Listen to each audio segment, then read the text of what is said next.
Bonjour à toutes et à tous, ici Joy Sacco pour vous présenter le 7e JT de JS News. Voici les actualités de la semaine, c'est parti. Nous reviendrons principalement sur la manifestation du 5 décembre pour le projet de loi contre les atteintes sexuelles. Alors revenons aux prémices du pourquoi cette manifestation s'est organisée. Tout commence le mercredi 4 lors de la réunion sénatoriale hebdomadaire habituelle. Cette séance, assez originale, s'est déroulée pour la première fois sans aucun sénateur des New Republicans, tous ayant des impératifs personnels. De ce fait, le gouverneur et quelques membres de son équipe ont assisté à la séance de loin. C'est ainsi que lorsque le projet de loi concernant les atteintes sexuelles a été voté à la révision par 4 sénateurs, le gouverneur s'est empressé d'appeler la presse pour médiatiser la nouvelle.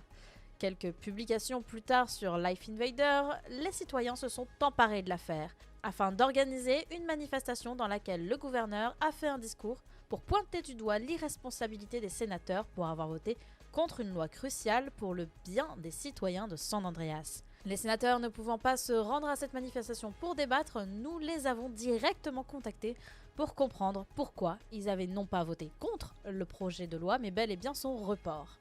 Je vous laisse avec l'interview de Monsieur Anton Pérez, président du Social and Republican Party. Bonsoir Monsieur Pérez, comment allez-vous? Bonsoir, bien et vous? Super, merci.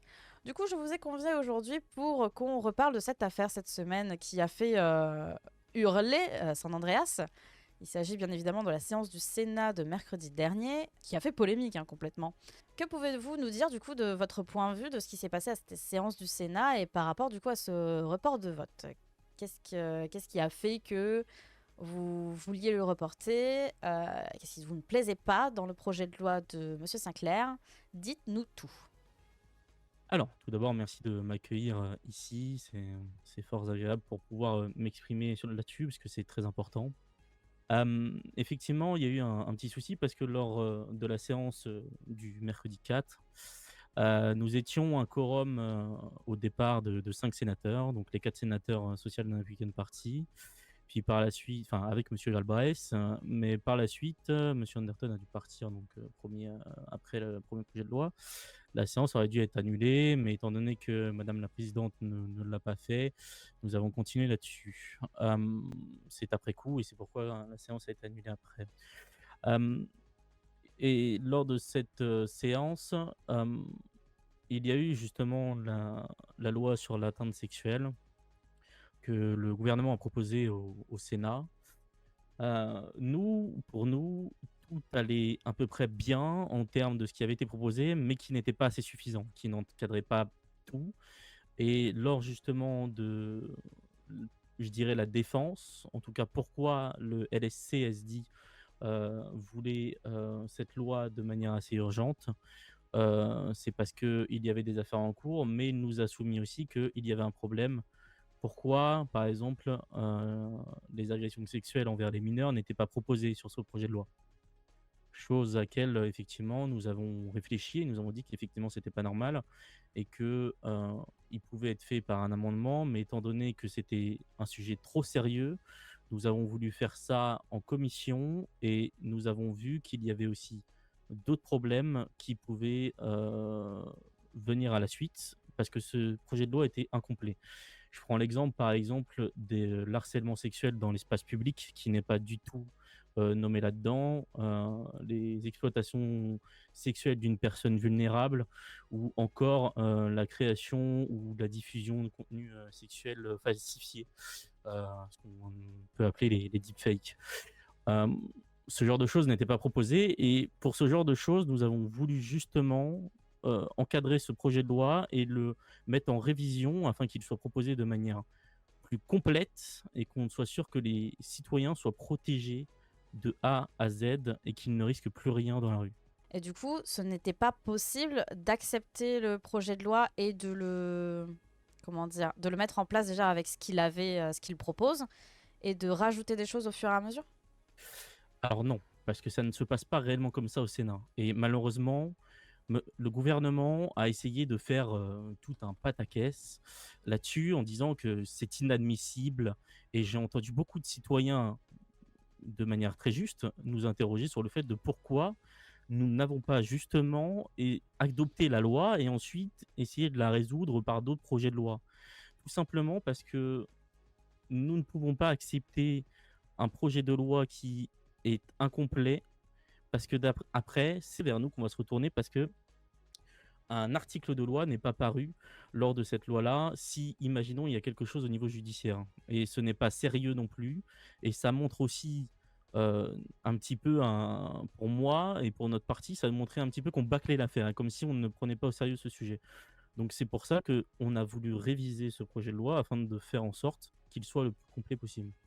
La seule manière de pouvoir faire ça, c'était potentiellement un autre projet de loi qui aurait pris encore plus de temps, finalement, ou alors un décret par le gouverneur avec ce qu'il manquait. Mais est-ce que le gouverneur l'aurait fait, ça, c'est autre chose. Une manifestation s'est organisée. Que pensez-vous? Est-ce que déjà vous étiez présent lors de cette manifestation? Alors, malheureusement, je n'ai pas pu être présent. J'aurais aimé l'être, mais malheureusement, j'ai eu des urgences familiales. Cependant, je soutiens à fond ce pourquoi il a été fait, cette manifestation, pour la protection des femmes, pour protéger les femmes de ces agressions, de ces viols, parce que c'est un acte qui est ignoble et sur lequel nous souhaitons éradiquer, puisque c'est tout simplement inadmissible, hein, de voir ça encore en 2024.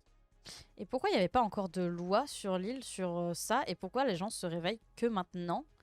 Enfin, c'est pas parce qu'il y a des affaires en cours, enfin, ça a toujours été le cas dans le monde, hein, sur Terre malheureusement. Et pourquoi c'est que maintenant que les gens se réveillent? Très bonne question. Tout simplement parce que vous l'avez dit, malheureusement, ça ne s'était pas encore produit. Et quand ça se produit, malheureusement, on voit que là, il y a un problème parce qu'en fait, ce n'est pas Mhm. mis dans la loi. Et effectivement, le fait qu'il ce n'était pas déjà encadré dans la loi, c'est de la faute de nos politiques passées qui ont pu absolument ne rien faire et la faute finalement aussi des gouvernements, des Sénats qui étaient là avant nous. Vous avez sûrement vu le référendum qu'a publié Monsieur Sinclair et que tout le monde a pu voter ces 2 derniers jours. Euh, du coup, comment ça va se passer maintenant que la loi va certainement passer? Est-ce qu'elle sera toujours modifiable? Dans le principe, moi je tiens à vous le dire et d'être honnête, le référendum, c'est aller chercher la l'accord du peuple. Donc que le référendum soit passé, enfin que le gouverneur ait fait le référendum, je suis pas contre un référendum, mais là, c'est passé outre le pouvoir législatif, qui était en train de réviser cette loi pour qu'elle soit encore mieux. Et finalement, monsieur Sinclair, comme il a l'habitude de le faire, a voulu faire son grand sage en disant: «Regardez, je protège la population. Regardez ce que je fais, je suis génial». Cependant, il vient de proposer un référendum sur une loi qui allait être révisée et encore mieux pour la semaine prochaine, avec une loi finalement incomplète et qu'on va devoir retravailler par la suite. Donc, moi, pour vous dire, j'ai voté pour dans le référendum. Je ne suis pas forcément obligé de le dire, mais je le dis, j'ai voté pour, malgré qu'il y ait malheureusement encore des flous juridiques. Maintenant, va falloir que Monsieur Sinclair aussi prenne ses responsabilités parce qu'il vient quand même d'outrepasser le pouvoir législatif, pensant que c'était une bonne chose, sachant que déjà lors de la dernière séance, il n'a pas arrêté de faire du brouhaha. À de multiples reprises, les sénateurs et Madame la présidente lui ont demandé d'arrêter. Il a été viré du Sénat pour le coup et pour ça. Monsieur le gouverneur a décidé de rompre tout ça en allant en haut parce qu'il peut toujours rentrer par, par, le, par le gouvernement, pardon. Euh, et je trouve ça inadmissible parce qu'il ne respecte absolument pas le pouvoir législatif et qu'il se fait un droit euh, de le piétiner finalement. Il s'en fiche. Un petit mot de la fin, peut-être. Écoutez, moi, il faut savoir que, et je tiens à être concis pour tous les concitoyens et les concitoyennes, notre parti politique n'a jamais, et ça serait d'une absurdité, voulu et n'a jamais voté contre, et c'est d'ailleurs maintenant public, le projet de loi contre les atteintes sexuelles. Mais notre parti politique, parce que le gouvernement Sinclair ne sait pas faire son travail correctement et faire des projets de loi corrects, nous avons voulu l'améliorer pour pouvoir faire en sorte qu'il soit encore mieux, parce que notre parti politique souhaite faire de cette préoccupation une priorité, parce que nous avons vu et nous avons pu voir et nous le savions que ça allait être une priorité pour vous. Et parce que, en tant qu'ancien bataillon chief du LSFD, j'ai toujours servi et protégé la nation. Et je suis toujours venu en aide aux gens. Et ça serait très honteux, comme les Sinclair ont pu le faire et le New Republican Party a pu le faire, de me traiter et de traiter le parti politique comme quoi, regardez, ils sont atroces parce qu'ils n'ont pas voulu voter ça. Voilà. Eh bien, merci beaucoup, Monsieur Pérez, pour être venu éclaircir la situation. Merci à vous. Et je vous souhaite une très bonne soirée. Merci de même. La finalité de cette histoire, c'est que la séance du Sénat a été annulée et la loi a été votée par référendum avec bien évidemment un pour à 88,2%.